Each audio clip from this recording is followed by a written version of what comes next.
شیطان عورتوں کے ذریعے سے شکار کرتا ہے، یعنی کسی لڑکی کے چکر میں بعض نادان پڑ جاتے ہیں۔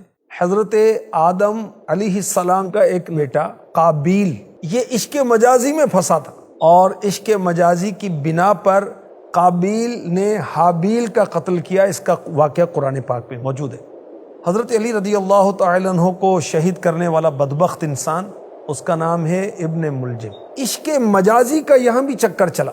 کتام نامی خارجہ عورت تھی جس کے عشق میں ابن ملجم گرفتار ہوا، اور اس عورت نے مہر میں 3000 درہم اور حضرت علی رضی اللہ عنہ کو شہید کرنے کا مطالبہ کیا تھا۔ جو شخص اس چکر میں پڑتا ہے دنیا آخرت میں نقصان اٹھاتا ہے۔ کیا نقصان اٹھاتا ہے؟ عام طور پر کاروبار سے تو رہ جاتا ہے، پھر فضول خرچیاں، اسراف، بعض اوقات سگریٹ، چرس اور ہیروئن اور طرح طرح کے نشوں میں پڑ جاتا ہے، شراب نوشی وغیرہ۔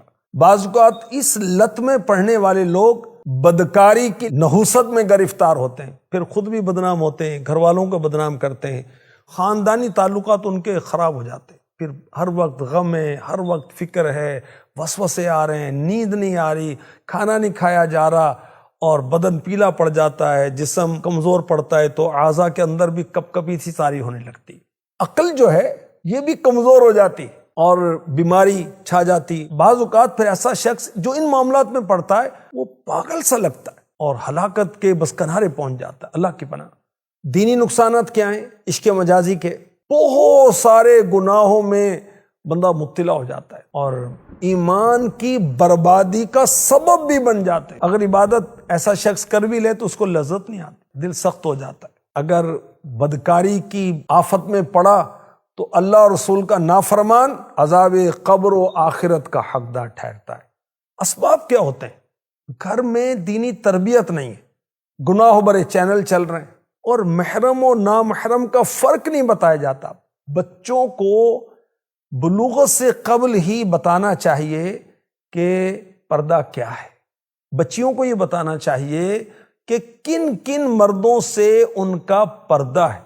اچھا، بری صحبت مل جاتی ہے اسکول میں، کالج میں، اکیڈمی میں، ٹیوشن میں، جیم میں، اس وجہ سے بھی لت پڑ جاتی ہے۔ موبائل کا مس یوز، غلط استعمال، پھر وہ نمبر حاصل کر لیتے ہیں ایک دوسرے کا، اور پھر رابطے میں رہتے ہیں، اور پھر طرح طرح کے فحش میسیج یا فحش اشعار بھیجے جاتے ہیں، اور پھر گناہوں کا دروازہ کھلتا ہے اور تباہی کی طرف جاتے ہیں۔ توبہ استغفر اللہ۔ کو ایجوکیشن بھی اس کا ایک بڑا سبب، یاد رکھیے۔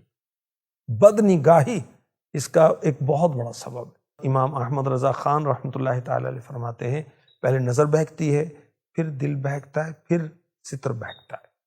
اور ہمارے رب نے اپنے پاکیزہ کلام قرآن کریم میں مردوں کو اور عورتوں کو نگاہیں نیچی رکھنے کا حکم دیا ہے۔ مسلمان مردوں کو حکم دو کہ اپنی نگاہیں کچھ نیچی رکھیں، اور مسلمان عورتوں کو حکم دو کہ وہ اپنی نگاہیں کچھ نیچی رکھیں۔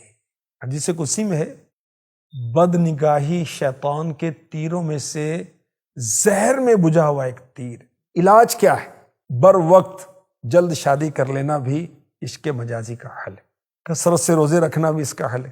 نہ محرم سے میل جول نہ کریں، اور یاد رکھیے قرآن پڑھنے سے، سمجھنے سے عشق الہی پیدا ہوتا ہے، اور نعتیں سننے سے، پڑھنے سے عشق مصطفیٰ پیدا ہوتا ہے۔ اچھا، جب آپ کو نجات حاصل ہو جائے تو پھر آپ اچھا ماحول اختیار کریں، اور پھر جس کے چکر میں آپ برباد ہوئے تھے اس کو دیکھنے سے بچیں، اس کی تصویر نہ دیکھیں، اس کا کوئی تحفہ اپنے پاس نہ رکھیں، اگر فون آتا ہے تو نہ سنیں، اگر میسیج آتا ہے تو نہ سنیں، ٹیکسٹ میسیج بھی نہ پڑھیں، بلاک کر دیں۔ انشاءاللہ آپ کی جان چھوٹ جائے گی۔